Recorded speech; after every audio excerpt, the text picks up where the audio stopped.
Hello, good people. Welcome to my YouTube channel. Okay, Eric, now that we've introduced public speaking, let's talk about being eloquent when we're speaking. And by the way, you people, this is something you've asked. And please, if you've asked this question, comment in the comment section below. Let us know if you relate to this or if it makes sense to you. And before I say anything about eloquence, let me just allow Eric to start with this. Okay, sure. No worries. So, eloquence in relation to public speaking. Basically, as a public speaker, eloquence is something which you don't want to take for granted. And what is eloquence? Basically, you have to have a free flow of ideas, to be fluent and coherent in whatever it is you're talking to your audience about. When you don't have eloquence, or when you don't consider that as an important thing, you sound like a robot, basically, where you have to refer to your notes every 5 minutes. Like you're talking, let's say, for example, I'm talking to you guys, and all the time I'm removing my notebook and I'm fidgeting with it, bringing it back, removing it, and just referring to it. You don't sound as an authority in the topic you're speaking about. Or if it's in a business setup, you are pitching something to a group of investors, and there you are with your PowerPoint presentation. It's not bad to have PowerPoint. It can actually work for you as a public speaker. But if you're basically regurgitating what is on the PowerPoint, exactly, there's nothing you're doing. If the PowerPoint goes off, you're messed. You're done. Because you have people looking at you, expecting you to speak to them about something, or you're even pitching an idea, and the PowerPoint goes off and your face goes blank. You've lost them. So it's something which you need to have a smooth flow of ideas. I would say one thing about eloquence is many people struggle with accents a lot. And accents usually affect the way people communicate. For example, if I was speaking with you in Luya or Kikuyu, and it's a language that we are both conversant with, our way of communicating would be different if with someone who maybe you speak Luya and I'm speaking with you in Kikuyu, in Luya, but my main language is Kikuyu.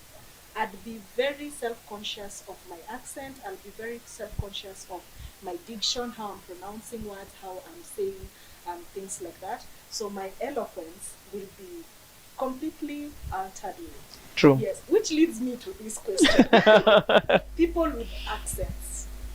We can't say we were all born in Africa. I'm assuming. I'm sure other people are watching from the States, from Europe. Because, Eric and I, we are both Africans. Let's bring it home. We were all born and raised here. And so our main language is not English. Our first language is not English. True. And for that reason, not all of us are able to speak English with the eloquence it deserves. Is it something that can be acquired in your, for example, if I had a strong Kikuyu accent, is it possible that I can learn to speak good English? Sure. I don't see why not. First of all, yes, I want to acknowledge whether you're an African, an Arab, or from Mexico, or wherever. Learning a second language or a third language is something that you might have an attachment to your mother tongue accent. So depending with what you are doing, what is your career? Does your career depend on you speaking like an Englishman or the American English? Or is it something which you can basically get by, and it's not something that is directly affected by how you speak? Because what I'm trying to say, people, is not that you acquire the American or the British accent when you're speaking English, for example. Or what we mean is being able to, I think we can agree, the diction, and you're able to pronounce things right, and you're able to communicate with anybody who understands that language without the question of, did you really mean that? I see. That's what you're saying, right? Yes, I think that is a part of it. There's also the other body of how we can relate it to public speakers. Because if it's one-to-one, Being incoherent sometimes can also put questions about your eloquence. Yes, you're speaking English. You can be someone from the States or from someone from England, but you're very incoherent. Your ideas don't flow. You're still suffering from you don't have eloquence, or you're not eloquent, even though your first language is English. So eloquence doesn't really emanate from the fact that that is your first language and that is what you used to speak. So as a language of trade, as a language of education and doing business, it depends. And that's the point I was trying to make. If, for example, let's say you're an English teacher, or you teach English, you're a teacher of English, and you having a problem with your fluency, then of course someone might wonder how you got the job in the first place, or employers will not be lining up to give you a job. Exactly. But if your business is let's say you're running a restaurant, there's nowhere where your 100% fluency is demanded. Exactly. You can still get by, speak the English which you're used to, and there's no one who will. In fact, actually, I'm an advocate of people to speak the way with the most comfortable. Exactly. Even when you have mother tongue, no problem. Speak it the way you do, so long as the person you're communicating to is understanding how you're doing. Now, if we flip the script and now talk about speech, being a public speaker, now that's a different ballgame. That's a completely different thing. You have to be coherent. You have to have a smooth flow of ideas, and you have to do so without referring anywhere. So I think my first tip would be on how people can be able to achieve that. Because you see, in our lives, you might be called upon to speak, and it could be a wedding, it could be just a Thanksgiving, like you're told, give a vote of thanks, to a relative who's done something, who has achieved something. You have to be able to speak. So and you can't refer anywhere, right? So the number one thing which I would say to people who speak publicly is to just first write your main points. The main points. I know people nowadays have a short memory. It's something which I don't know if maybe it's in the water or the food. But memory, people have bad memory nowadays. So perhaps you could limit your main points to 3 to 5 points, the broad points. So have 3 to 5 broad points and write them down. And they have to be points which you can memorize. Don't just memorize them arbitrarily, but let them be something which can flow chronologically from your mind. And something that you understand before you exactly. can even explain it to someone. Exactly. You have to be able to understand it. So once you do that, now you can go to the details. So now we've gone to, let's say, point 1 was blah blah. Point 2, now point 1A, which is now going deeper on point A. Now this is somewhere where many people have a problem because they try and memorize things word for word. And that is something which you don't have to, because if you go wrong with one word, your whole presentation is messed. Exactly. So in this area, you need to give yourself some flexibility, some area where you can be able to change what you say. It doesn't have to be word for word. So when you write that down, you can be able to change it. There's an allowance for you to change. And then number 3, after you've now written your main points and your details, now you have your entire speech, right? Now, when you have that, try and vocalize it without referring to your notes, right? So you just, maybe you can only refer to your main points. You look at the main point and you speak off the cuff. Yeah, and I think that's why in PowerPoint presentations, if you're having a presentation, that's where people go wrong. Exactly. They write everything on their presentation and they don't really understand what they're saying, or they didn't really organize their thoughts well. Yes. So they're relying on what they're presenting to be able to speak, other than the other way around, where you're using those as pointers for others to understand what you're going to speak about. Very true. Right? I completely agree with that. Because one thing which I've seen many people do who are upcoming speakers, right? Yeah. Someone has a speech written down very well, and then when they're preparing for the speech, they read it top to bottom 20 times as a way of preparing. And then now when you go on stage, you're relying on your memory. So basically you have to just read the entire thing the way it was. We call it cramming. Cramming. The whole, exactly. And that is not public speaking. Yes. That is something completely different. So the idea is not to cram. The idea is to be in sync with the information you want to pass. Exactly. So that when you're communicating it, the eloquence is just automatic because you already understand. Exactly. What you want to, I think that's the secret sauce of it. Understand the topic you're about to speak about before you actually go and do it. Because when you understand it, it'll be easy for you to express yourself in it. And when you practice with it, just vocalizing it, just go. For example, we are speaking about e-commerce and how it has affected Africa. The continent of Africa has been lagging behind on this and that and that. Say it out, and you can even just practice it, the entire thing. So when you actually go and make your speech, you can exactly, you're very comfortable. And people, if you haven't noticed, Eric is speaking a lot about e-commerce. That should tell you it's something that is automatic in his system, right?